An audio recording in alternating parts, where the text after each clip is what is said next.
Halo semua, perkenalkan saya Yuyun Eliana, NIM 2403130 ALKS 1A.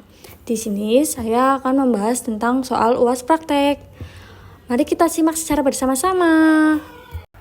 Pertama-tama kita memasukkan biaya iklan dan penjualan unit yaitu X dan Y. Nah, setelah itu kita lanjut ke shift 1 yaitu memasukkan data item 1 sampai item 5. Untuk menghitung total skor, kita klik sum ke samping. Nah, lalu untuk menghitung jumlah skor yaitu kita sama sum tarik ke bawah. Nah, seperti itu. Nah, kita lanjut ke SPSS. Untuk respondennya kita memakai string ya teman-teman. Untuk item 1 sampai 5 sampai total skor kita pakai numerik. Untuk desimalnya semua 0. Lalu kita untuk respondennya memakai ordinal. Lalu untuk item 1 sampai total skor itu pakai scale. Lalu kita lanjut ke data berikutnya, yaitu tadi kita salin Excel ke SPSS. Lalu kita lanjut ke correlation. Nilai korelasi person antara setiap item dan total skor berada pada angka yang cukup tinggi, menandakan setiap item punya kontribusi baik terhadap skor total. Pada beberapa nilai menunjukkan korelasi signifikan pada taraf 0,01 atau 1%. Dan nilai N adalah 20, artinya ada 20 data atau responden yang digunakan. Saya simpulkan, instrumen yang diuji sangat reliabel untuk ukuran sampel ini. Nilai Cronbach alpha yaitu 0,832. Tidak ada item yang harus dikeluarkan karena semua telah memenuhi kriteria korelasi dengan skor total dan tidak ada yang menaikkan alpha jika dihapus. Jumlah sampel 20 memang kecil, namun secara statistik, instrumen terbukti konsisten dalam pengukuran. Lalu kita melanjutkan ke nomor 2, yaitu kita memasukkan biaya iklan X dan penjualan Y. Lalu untuk bulannya kita memakai nominal, untuk biaya iklan dan penjualan XY kita memakai scale. Setelah itu kita memasukkan angka-angkanya nih teman-teman ke biaya iklan dan penjualan. Seperti contoh berikut ini. Nah, untuk deskriptif, penjualan Y rata-rata 34,67, standar deviasi 7,560, jumlah data 12. Untuk biaya iklan X rata-rata 26,08, standar deviasi 9,395, jumlah data 12. Statistik ini menggambarkan distribusi data di mana rata-rata dan variasi data sudah cukup jelas untuk masing-masing variabel. Lalu kita lanjut ke correlation. 0,995 menunjukkan tingkat hubungan antara penjualan dan biaya.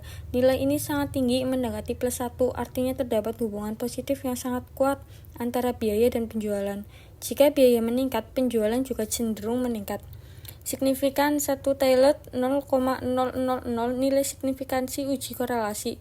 Karena nilai ini kurang dari 0,05, maka hubungan tersebut signifikan secara statistik, artinya hubungan ini bukan karena kebetulan.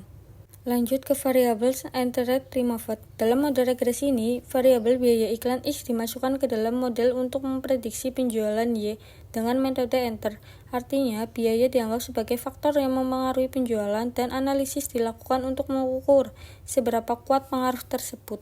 Lanjut ke model summary. R 0,995, korelasi antara biaya dan penjualan sangat kuat atau positif.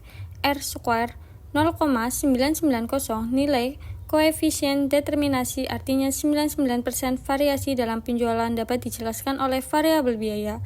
Lalu yang adjusted R square 0,989, koreksi untuk jumlah variabel. Nilainya sangat dekat dengan R square, modal sangat baik. Lalu yang S error 0,795, ukuran rata-rata kesalahan prediksi, nilainya cukup kecil. Selanjutnya ada ANOVA, nilai F sama dengan 984.784 dan signifikansi 0,000 kurang dari 0,05, artinya model regresi signifikan secara statistik dan variabel biaya berpengaruh nyata terhadap penjualan. Lalu convenience, jika biaya 0, maka penjualan 13.784 konstanta. Setiap kenaikan satu satuan biaya akan meningkatkan penjualan sebesar 0,891 satuan. Nilai T 31.381 dan signifikan 0,000 kurang dari 0,05 berarti pengaruh biaya terhadap penjualan signifikan secara statistik. Yang terakhir ada residual. Residual, selisih antara nilai aktual dan prediksi, memiliki rata-rata mendekati 0 dan deviasi kecil, artinya model cukup akurat. Nah, terakhir kita pindahkan data-data SPSS ke dalam Word ya teman-teman, lalu diinterpretasikan. Ini adalah soal-soal UAS praktek.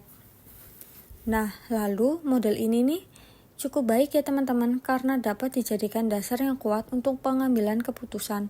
Karena nilai R pangkat 2 yang sangat tinggi, yaitu 98,5%, menunjukkan bahwa hampir seluruh variasi penjualan dapat dijelaskan oleh biaya iklan. Hubungan antara kedua variabel signifikan ya teman-teman secara statistik, sehingga kecil kemungkinan terjadi secara kebetulan. Secara kontekstual, model ini sesuai dengan logika bisnis bahwa peningkatan biaya iklan berpengaruh positif terhadap penjualan.